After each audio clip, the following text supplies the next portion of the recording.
یہ صدائے حریت جموں و کشمیر ہے۔ اپڈیٹس کے ساتھ حاضر ہیں۔ مقبوضہ کشمیر اور جموں کے مسلم اکثریتی علاقوں میں فوجی محاصر لاک ڈاؤن کا آج 65واں دن ہے۔ مقبوضہ علاقے کا بیرونی دنیا سے رابطہ منقطع ہے۔ موسم سرما آنے کے ساتھ ہی کشمیریوں کی مشکلات میں شدید اضافہ بھی ہو رہا ہے۔ ادھر پلوامہ کے کیوان علاقے میں بھارتی فوج نے محاصرے اور تلاشی کی کارروائی کے دوران ایک نوجوان کو شہید کر دیا۔ پاکستانی وزیر اعظم عمران خان نے کہا ہے کہ مسئلہ کشمیر حل نہ ہوا تو معاملات کسی بھی حد تک جا سکتے ہیں اور اب مودی حکومت سے بات کرنے کے لیے کوئی اخلاقی صورت باقی نہیں رہی۔ ملتان میں کانفرنس سے خطاب کرتے ہوئے وزیر خارجہ شاہ محمود قریشی نے کہا ہے کہ مودی کو وارننگ دیتے ہیں کہ مظالم بند کرے، یہ نہ ہو کہ لوگوں کا صبر کا پیمانہ لبریز ہو جائے۔ امریکی ہاؤس کمیٹی برائے خارجہ امور نے مقبوضہ کشمیر میں نافذ لاک ڈاؤن اٹھانے کا مطالبہ کیا ہے۔ کمیٹی نے مقبوضہ کشمیر میں بلیک آؤٹ کے کشمیریوں کی زندگی پر تباہ کن اثرات پر بھی تشویش کا اظہار کیا۔ ادھر امریکی صدارتی امیدوار کمالا ہارس نے کہا ہے کہ ہم کشمیریوں کو یاد کراتے ہیں کہ وہ دنیا میں تنہا نہیں ہیں اور مسئلہ کشمیر کو حل کرنا ہوگا۔ اپڈیٹس ختم ہوئیں۔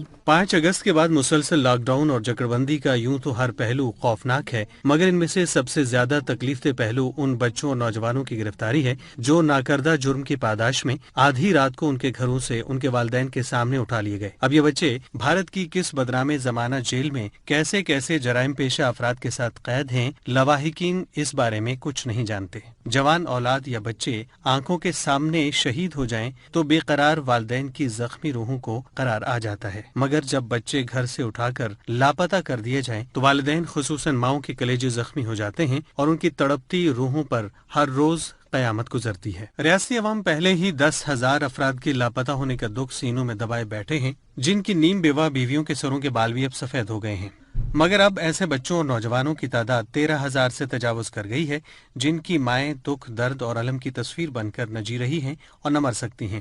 ان کے دکھ درد کا احاطہ کیا ہے بی بی سی نے اپنی اس رپورٹ میں۔ پروین کہتی ہیں ان کا بیٹا بھی اسیروں میں شامل ہے۔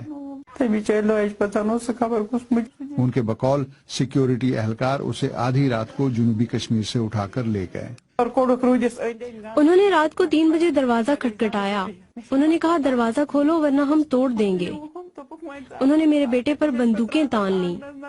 جاتے وقت انہوں نے کہا کہ وہ جلدی اسے چھوڑ دیں گے۔